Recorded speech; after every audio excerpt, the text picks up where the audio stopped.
Недавно ездил на станцию ШИЭС в качестве народного наблюдателя. Решил лично посмотреть, что там происходит. Есть ли угроза для республики, для республиканской экологии, для народов Коми и Архангельской области. Пробыл там относительно недолгое количество времени, но успел сделать свои выводы. Посещал информационную палатку технопарка, никого там не застал, не получил никакой информации. Вернувшись домой, зашел на сайт этого технопарка и нашел у них брошюрку. Вот сейчас эта брошюрка на экране. Выполнена в таких неприятных тонах. Наверное, правильно. Такого цвета они и должны быть, в принципе. Хоть в чем-то они не соврали. Давайте посмотрим. Вот тут вставочка. Такая веселенькая, с листиками, шестереночками, елочками. И сразу, без всяких вступлений, схема обращения с твердыми отходами. Вот тут это типовая схема, как было раньше. То есть вывоз на полигоны, открытое хранение. Вот тут схема с сортировкой. То есть вот такая вот. Опять же, никаких объяснений не дано. Как происходит сортировка, в каких количествах добываются вот эти вот это вот содержимое из мусора, что остается. Указано то, что в конце концов это будет вывезено и размещено в экотехнопарке. На следующей страничке у нас статистические какие-то показатели, анализ международного опыта переработки отходов. Эти источники я не проверял, поэтому правда это или это все переврали, я сказать не могу. Ну, как-то вот так это выглядит. Это надо проверять. На следующей странице у нас также описание зарубежного опыта. Кратко, неинформативно, с красивыми фотографиями, слепленными наскоро. Вот даже тут рамки кривые везде. Наскоро вставлены эти фотографии. Проверить, где эти места находятся конкретно. И что это такое, это мусор. Или же это, возможно, строительство какой-то, может, дамбы. Или еще какие-то строительные работы. Может, это укрепление какого-то склона противооползневое. Сказать сложно. То есть вот фотографии какие-то приложены. Но что на них изображено конкретно, сказать невозможно. И сразу же они тут с места в карьер. Почему Архангельская область? Вот они заявляют, собственно, почему. Первое, это удаленность от крупных населенных пунктов. То есть в мелких населенных пунктах, по их мнению, люди не живут. Наличие подъездных железнодорожных путей и отсутствие на земельном участке и вблизи него водных объектов. Они тут сразу говорят, что на территории Московской области они поискали, не нашли и решили искать где-то в России, подальше от себя. Были обследованы 280 участков на территории 12 субъектов. Что-то мало, 12 субъектов. И сразу они тут выбрали Архангельскую область, многострадальный ШИЭС. Чем они объясняют? Низкая плотность населения. В радиусе 20 километров, говорят они, отсутствуют населенные пункты. Имеется ЖД-станция. И такой вот смешной пункт. Минимизация воздействия на экологическую обстановку за счет пониженной среднегодовой температуры, что замедляет биологические процессы разложения. Странно, я всегда думал, что утилизация отходов как раз и должна происходить за счет разложения.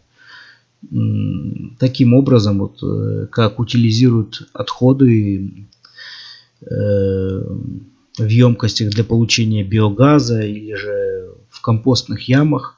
А тут они считают, что они свезут, и они будут здесь лежать и медленно разлагаться. Какая от этого польза, непонятно. И вот сразу они тут карту приложили. Квадрат с железнодорожной станцией ШИЭС. То они говорили, что в радиусе 20 километров нет никаких населенных пунктов. И у них же на карте, вот, пожалуйста, 20 километров. Мадмос 700 человек. То есть мнение этих 700 человек они вообще не учитывают. И они не учитывают то, что расстояние 20 километров это от точки до точки, а не от объекта до объекта. И то, что вот эта вот вся земля, это еще и охотничьи и рыболовные угодья, куда люди ходят и собирать ягоды, грибы, и охотиться, и отдыхать туда ходят. Рыбаки ходят на вычегду. То есть эта местность активно используется местными жителями. Также они говорят, что нету никаких водных ресурсов, что является наглой ложью. И даже вот тут у них на карте, и то вот, если присмотреться, вот они, видны реки, ручьи, а их там в лесу большое количество. ШИЭС это болотистая местность, а как известно, с болот обычно вытекают ручьи. То есть, побывав в ШИЭСе, я там сам видел минимум 3 ручья разных размеров. Они там есть. Один из ручьев находится непосредственно рядом с базой экоактивистов. Оттуда они берут воду для хозяйственных нужд. Да, вода там темная. А почему вода там темная? Потому что эта вода идет из торфяного болота. Я много лет живу сам на севере, видел эти болота.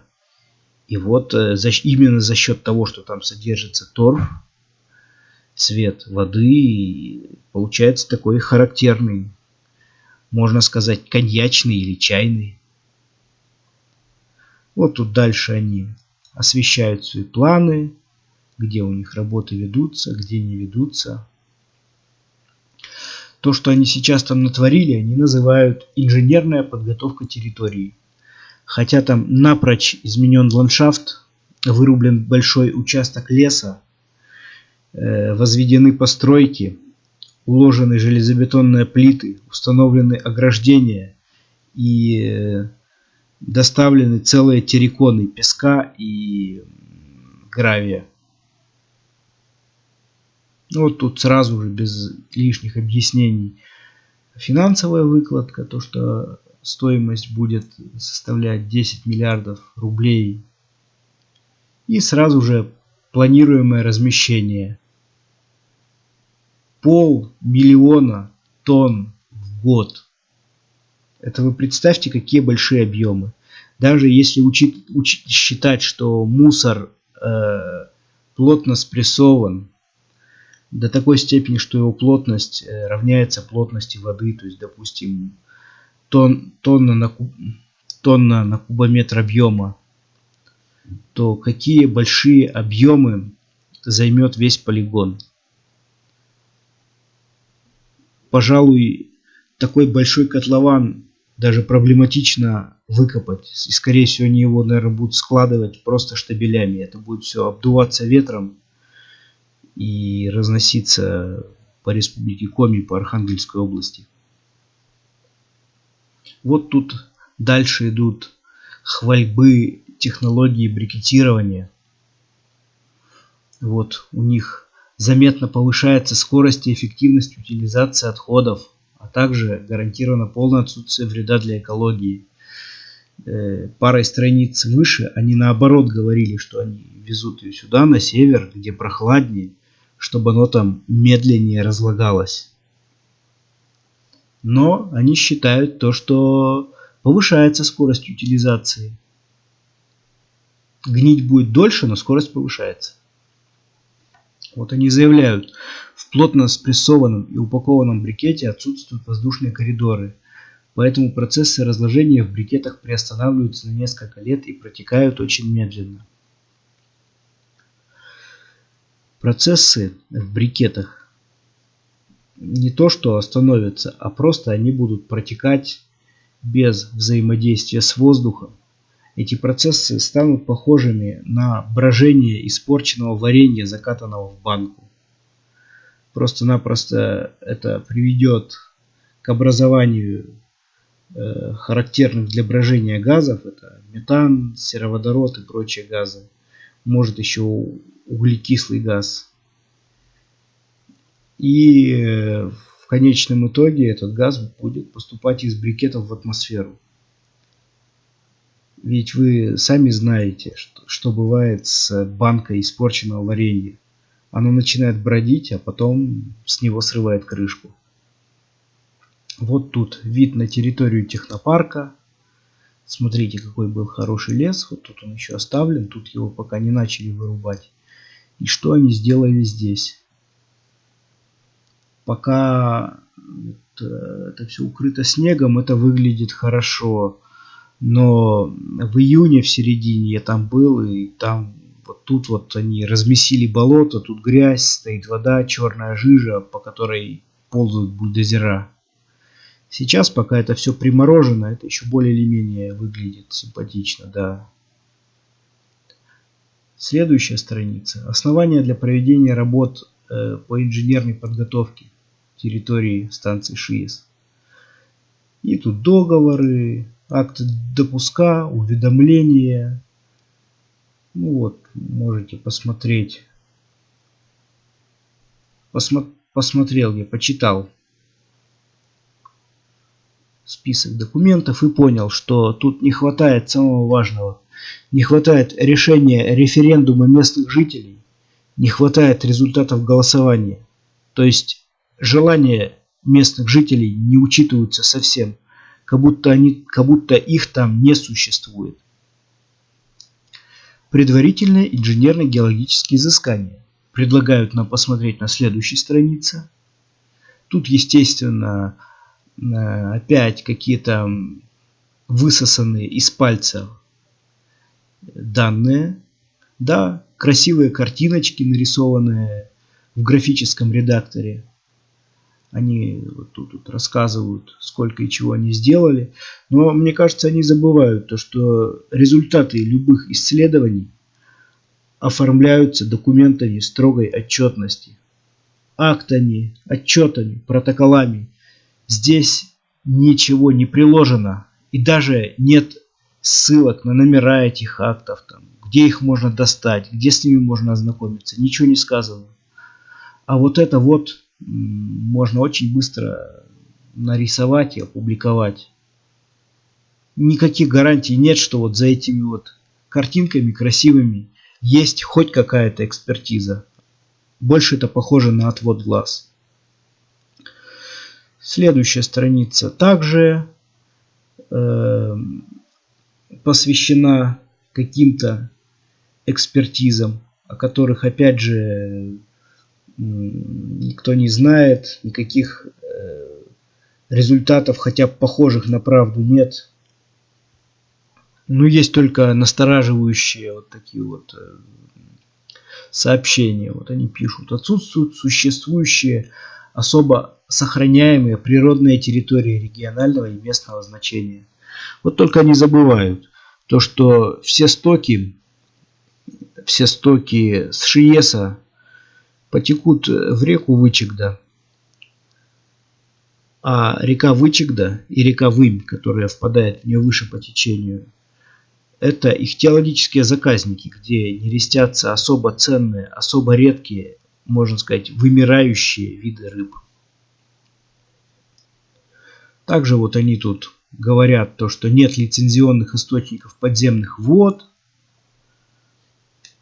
Также они говорят что ближайшие подземные водозаборы находятся в Яринске и Урдаме, вне зоны влияния проектируемого объекта.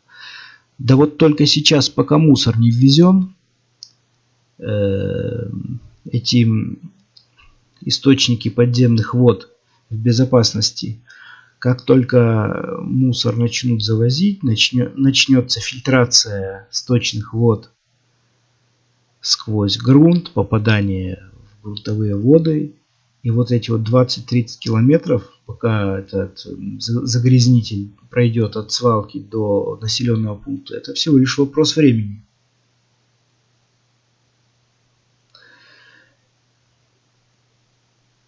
Вот тут снова обещание охранять окружающую среду. Опять же, ничем не подкреплено. И вот самая интересная схема очистки дождевых и талых вод. Вот они декларируют то, что у них вся их помойка будет располагаться на гидроизоляционном основании, откуда будет собираться сток нечистот, доставляться на очистные сооружения, там очищаться и сливаться в водоем. Я так полагаю, что в Вычегду. Да, вот только какой гигантский объем стоков будет с такой свалки. И насколько дорогие и большие очистные там будут. Вот они показывают разрез этой насыпной подушки. Даже вот дренажную трубу нарисовали. Но только это ничего не гарантирует. Это только рисунок. Они утверждают то, что ШИЭС это абсолютно сухая местность, то, что там нет болот, нет водяных источников. Давайте обратимся к физической карте России, вот посмотрим ее. Вот она, пожалуйста.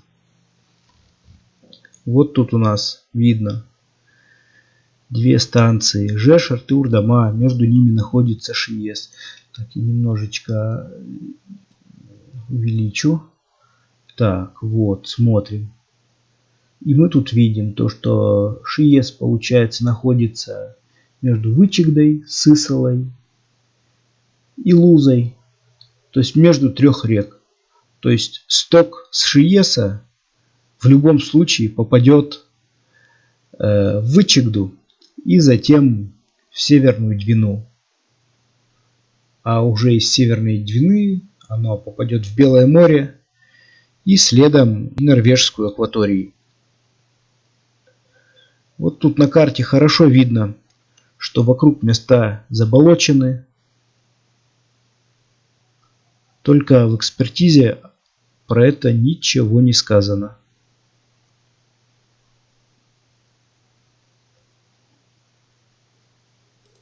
Вернемся к презентации.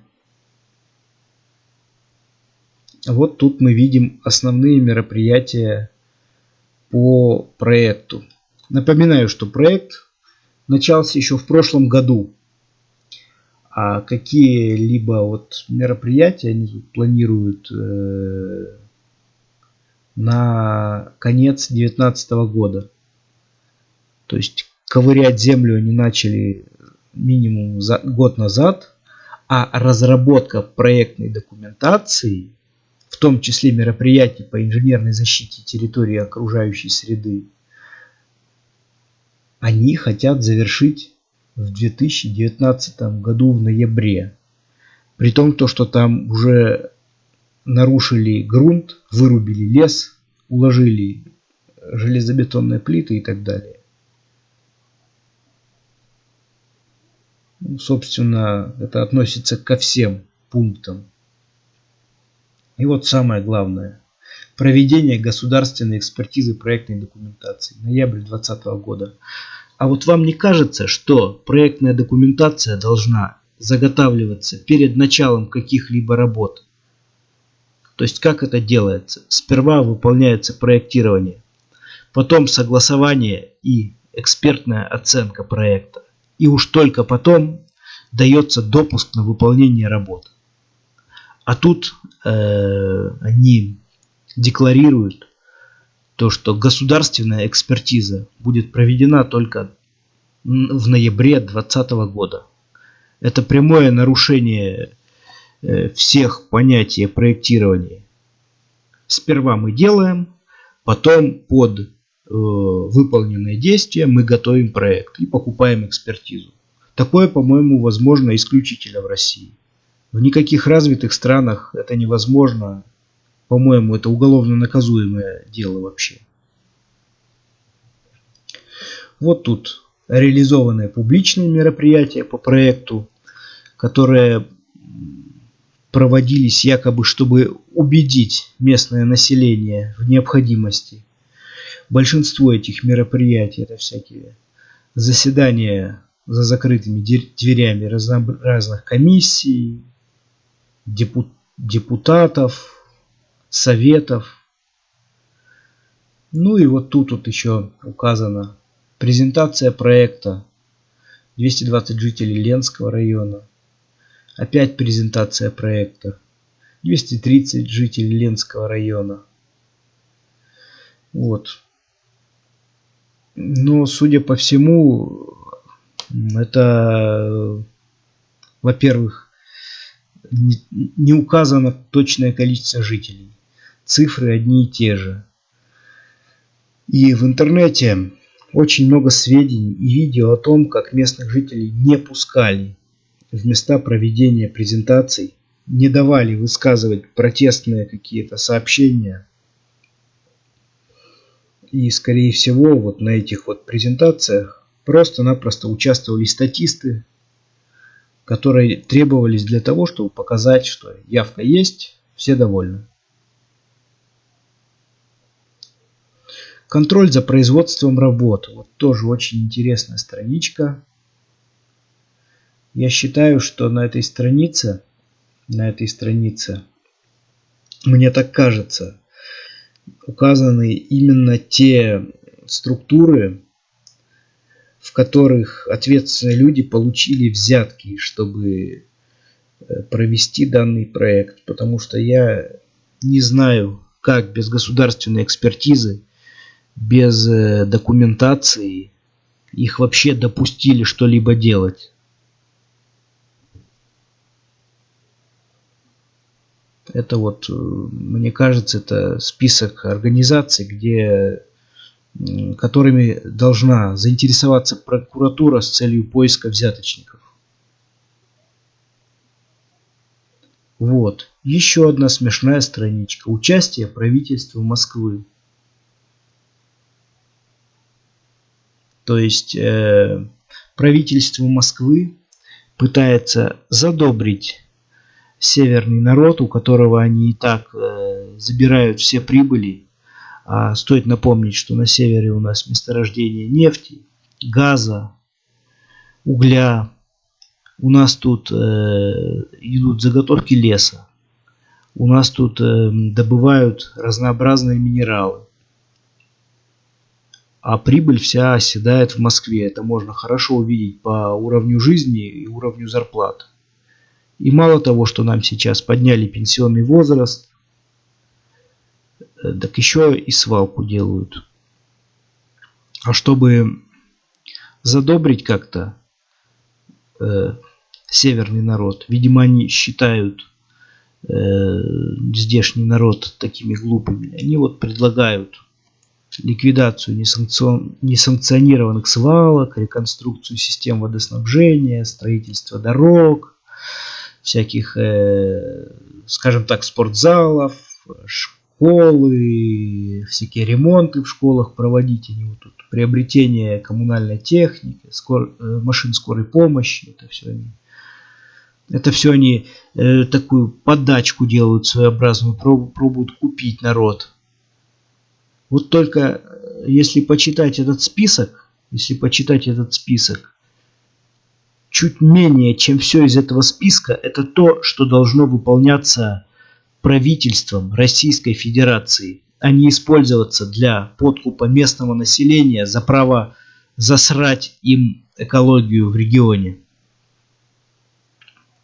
А вот уже реализованные мероприятия. Установка интерактивной доски, 2500 новогодних подарков для детей, бесплатная переправа через реку Вычегда для жителей Ленского района. Хотя она и так должна быть бесплатной, учитывая, что там нет автодороги с автодорожным мостом. Подарки, приуроченные к Дню защитника Отечества. Вот тут сформированы 3 компьютерных класса. И тут возникает острый вопрос, а почему этим занимаются какие-то сторонние люди, ООО, а не Министерство образования Российской Федерации? И вот самый последний, самый обидный пункт этой, я даже не знаю, как назвать эту бумажку, подарки, в скобках, продуктовая корзина, приуроченная к Дню Победы, ветеранам Великой Отечественной войны, ветеранам военных действий. То есть героям, тем, кто не испугался врага, не пожалел своего здоровья, выдают продуктовую корзину. Это страшное просто унижение. Это показывает то, что в рамках нашей страны, как в рамках нашей страны относятся к ветеранам, к воинам-защитникам. Это просто позор. Больше я даже не знаю, что сказать про эту бумагу. Мне кажется, что те, кто составлял этот документ, считают жителей Севера какими-то недалекими людьми, что ли. На что они надеются? Это само существование вот этой презентации, это глубочайшее неуважение к северному народу. И я прошу всех, кто это видит, просто посмотреть и сделать выводы. Я сказал все, что хотел. Спасибо за внимание.